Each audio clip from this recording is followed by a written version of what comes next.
Mobilisation des infirmiers du secteur public et du privé cet après-midi à Lyon dans le cadre d'un mouvement national. 5600 places d'hébergement d'urgence cet hiver dans le Rhône, c'est 16% de plus que l'an dernier. Enfin, 1600 places pour le cirque Medrano vont être offertes aux sans-abri. L'équipe est épuisée. Vraiment, on est au bord du gouffre, on est vraiment au bord de la rupture. 1300 infirmières, infirmiers et personnels hospitaliers sont venus crier leur mal-être cet après-midi dans les rues de Lyon. Ils sont notamment venus dénoncer leurs conditions de travail qui ne cessent de se dégrader. Augmentation de la charge de travail, diminution des effectifs de soignants dans les services. Concrètement, aujourd'hui, on est dans une situation où il y a un épuisement professionnel et un épuisement physique. Parce qu'on vous fait revenir sur des jours de repos, on vous fait revenir sur vos vacances, on vous fait revenir le jour, on peut vous faire revenir la nuit selon les services aussi. Les soins n'ont plus de valeur, sont plus reconnus que les infirmières, on n'a plus de personnel suffisant, qu'on travaille toujours en flux tendu et qu'il y a un moment où les salaires ne suivent pas, il faut toujours produire plus. C'est surtout demander de l'effectif pour qu'on soit en nombre, pour pouvoir travailler correctement et assurer la qualité qu'on nous apprend à l'école. C'est la deuxième fois en 3 mois que les blouses blanches manifestent et grande première, le secteur privé. Et notamment les infirmières infirmiers en libéral se sont joints à l'appel de l'intersyndicale et les revendications sont les mêmes. On n'arrive plus à se concentrer sur nos soins, on a des journées à rallonge, l'administratif nous prend énormément de temps, alors que nous on a fait infirmière pour soigner et pour être auprès des gens, pour les aider, et c'est quand même dommage qu'on nous force à faire autant de papiers, à prouver notre honnêteté, alors qu'on est là pour soigner et pour guérir les gens quand on peut les guérir ou les soulager quand on peut les soulager. En ce moment, on a un petit peu des soucis là à 14h, on a des difficultés à trouver des places. Avec l'arrivée du froid, la question du logement pour les personnes en forte précarité se pose. À la maison de la veille sociale, chaque jour, ce sont des dizaines de personnes qui défilent auprès des travailleurs sociaux, toutes en attente de solutions. Sur le 115, on a en gros en moyenne par jour 400 personnes, 400 ménages qui appellent pour faire une demande de mise à l'abri le jour même. Et pour faire face à cet afflux, le préfet vient d'activer le plan d'hébergement d'urgence. Cette année, 5600 places seront mises à disposition dans le Rhône.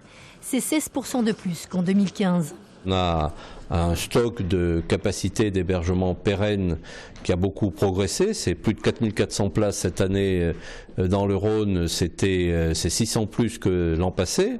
Et à cela, on ajoute une capacité de mobilisation de 1200 places pendant la période hivernale, avec un effort notamment sur des places dans des logements. De l'hébergement d'urgence, auquel s'ajoutent les places destinées aux migrants accueillis dans d'autres structures, insuffisant malgré tout selon certaines associations. On peut redouter effectivement qu'un certain nombre de familles sont encore à la rue aujourd'hui, et je pense notamment aux jeunes enfants. J'ai évoqué les cas d'expulsion qui viennent d'avoir lieu au mois d'octobre avant la trêve hivernale, et ces familles sont bien connues du monde associatif, elles sont à la rue. Notez que la préfecture prévoit de débloquer 300 places supplémentaires en cas de grand froid. Attention, si vous devez prendre le train ce week-end, les gares de Lyon-Perrache, Vèze et Jean Massé seront fermées à toute circulation ferroviaire de vendredi jusqu'à dimanche midi. Une fermeture rendue nécessaire par des travaux de renouvellement des postes d'aiguillage.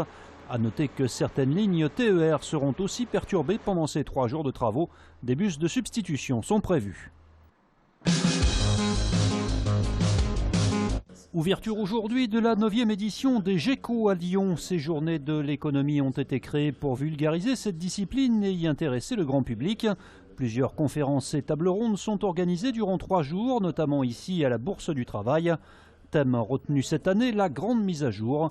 40 000 personnes sont attendues. À noter la présence de Louis Gallois, le président du conseil de surveillance de PSA.